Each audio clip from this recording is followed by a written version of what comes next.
Hey guys, this is God of Politics, and before we get started with this video, please like this video and subscribe to the channel, follow me on Twitter, and join the Discord. I'll have both of those linked down in the description. But today's video is going to be the 2020 Senate elections if Bernie Sanders had been the nominee. So Bernie Sanders, it really looked like he was going to be, at least in the debate for the nomination, or in the chances of getting the nomination. You had a high chance of getting it up until South Carolina happened, and up until obviously Super Tuesday happened. You had all the candidates coalescing and consolidating their support around Joe Biden. Had that not happened, there would have been a very real chance that Bernie Sanders could have gotten the nomination in one way or another. And it would have meant that he has to deal with the House races down ballot as well as the Senate races down ballot and all the other down ballot races. And as we've seen before, that Bernie bros really do not do that well in terms of down ballot races. Sure, they can get on the national stage as Bernie has done, but in these swing districts, they really have not done that well. And I'm going to be predicting how the Senate election would have been gone had Bernie Sanders been the nominee. So obviously, we start off with 35 Democrats, 30 Republicans. And we're going to be predicting how these states will go. So as always, I will do these safe states first. Idaho safe, Wyoming safe, South Dakota, Nebraska, Oklahoma, Alaska, Arkansas, Louisiana, Mississippi. Alabama would have been safe against Doug Jones. Tennessee, Kentucky, West Virginia, South Carolina, as well as Georgia. The non-special election, the one with David Perdue, would have been safe. Iowa would also have been safe. Just because Bernie technically won the primary here in terms of popular vote does not mean he's going to be able to attract voters from independents and from the other side. Just because Iowa elected three Democratic congressmen does not mean much as well, because they also elected a governor who's a Republican. So I don't really take that argument. It would have been a safe state. And that's 46 safe states for Republicans. And then for Bernie Sanders and the Democrats, these safe states would have been Illinois. As actually, for the Republicans, Texas would have been safe as well. Texas is really not a good state for Bernie. Bernie even himself could have lost it by over 10 had he been the nominee.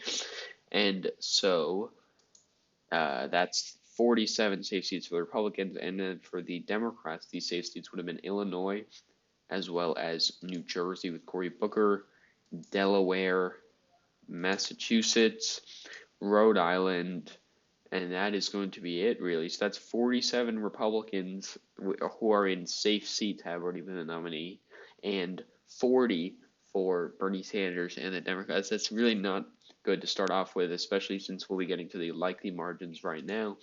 The likely margin states, Montana will be a likely margin. Steve Bullock running on a moderate platform would not really be able to garner much support especially the same support that he got for his governor election, had Bernie Sanders been on the top of the ticket, running on things like Medicare for All, effectively forcing him to choose between going against the candidate from your party or going in for Medicare for All and probably losing by a large margin, both of which I think he'd lose by a large margin, and we'll see that in a lot of states as I predicted.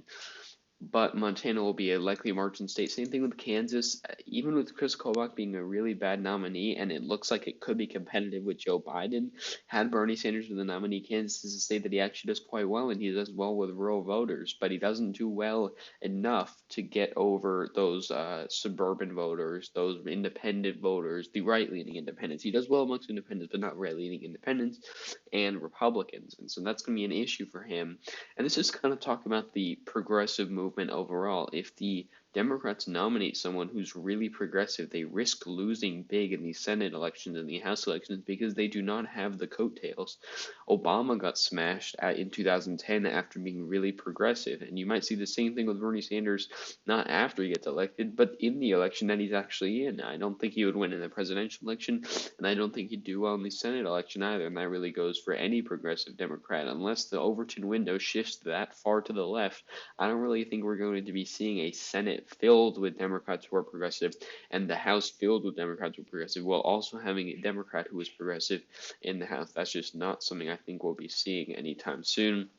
And then to put the Republicans at 50 seats, I think that Georgia, even the special election, would be a likely margin. You have Joe Lieberman's son actually running for this seat. He is probably going to be going against Doug Collins for this seat. You have David Perdue in the non-special election seat. You're probably going to have Doug Collins beating Kelly Loeffler because of all the insider trading scandals, things like that.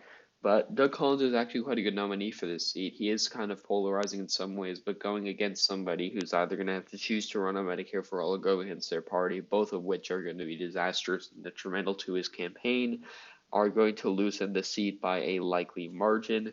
And then for the Democrats, we can go to some likely margin states for the Democrats in the United States.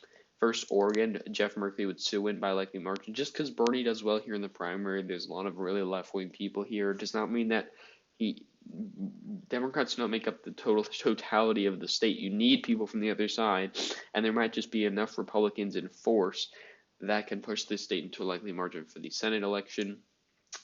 As well as I think that New Mexico would be a likely margin. New Mexico is an open seat, so you might see a Republican candidate gain steam in this state. We have Tom Udall retiring, but you do have the Democratic candidate for New Mexico's 3rd district running already, so he's somewhat well known. So I think that he'd still win by a likely margin, but it would be a lot closer. Again, Bernie Sanders does not have the coattails. And I'll put New Hampshire in the likely margin as well because it is the sister state of Bernie and Republicans really don't have a candidate here. So I'll put that one in a likely margin as well. And that's all the likely margin states. And then next, we're going to go up here. We're going to do the lean margin states. I think Susan Collins first would be a lean margin state. I think she'd actually win pretty comfortably because she garnered a lot of the support that used to be bipartisan. They supported her bipartisanship from the Republican Party, who went against her, disapproved of her now, would go back to her because you have such a polarizing candidate in Bernie Sanders running. He may not mean to be polarizing, but his views may be polarizing to a lot of people, especially in a state that's become increasingly close over the years, and that might elect Susan Collins by a lean margin. That is what I am predicting. Same thing in the state of Virginia. Mark Warner, he is an establishment candidate. He is a pretty moderate candidate.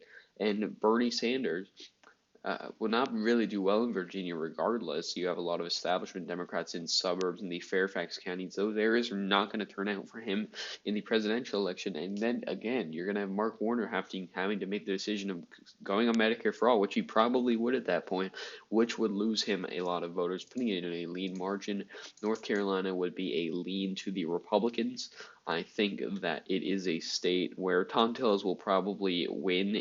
Assuming he wins, he'll have a bit like 2% support, maybe less than Donald Trump will, just due to the fact that he's a bit more popular, he's a bit more polarizing, and he might even get more support than that, close to tying it to Donald Trump in terms of overall support if Bernie Sanders was the nominee. North Carolina is the state he got swamped in the primary, and it's shown that he really can't turn out suburban voters. He just has those rural voters, which he actually lost in this primary more than he lost in 2016. So going over here to over here, I think Colorado would still be a lean margin flip. It's actually a state Bernie Sanders did very well in the primary, and it's a state that the suburbs are trending enough that they will still turn out to vote for him, and Bernie Sanders still has his grip on the rural voters. He does do well with young voters, urban voters. Those do exist in Denver, the big city in Colorado, and that's going to push him over the top, and it's also going to push Hickenlooper over the top. Maybe even see the progressive candidate becoming the nominee, which could make things interesting. But at this point, I'd put it at a lean margin if Bernie Sanders is the nominee. And for Arizona, I'd actually we'll go to Arizona in a second. I think Minnesota would also be, actually, no.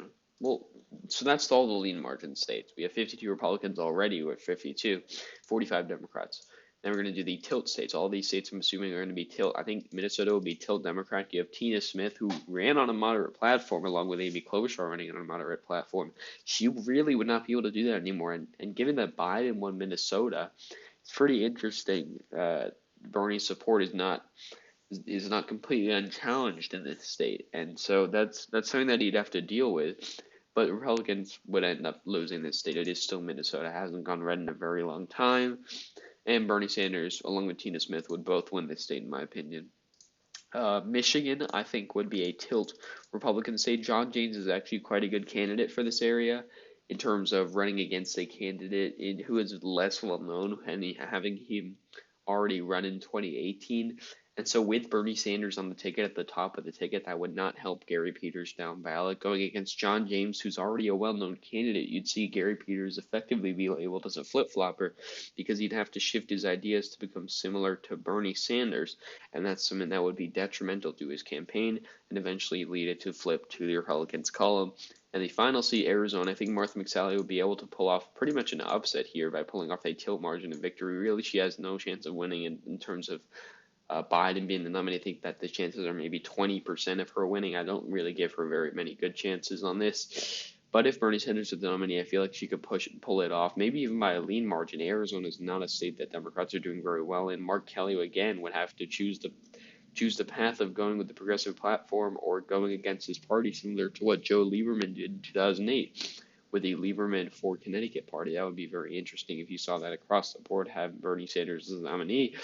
And yeah, so this is the final map. If Bernie Sanders was the nominee, how would the 2020 Senate elections have gone? This is my prediction. 54 Republicans, 46 Democrats.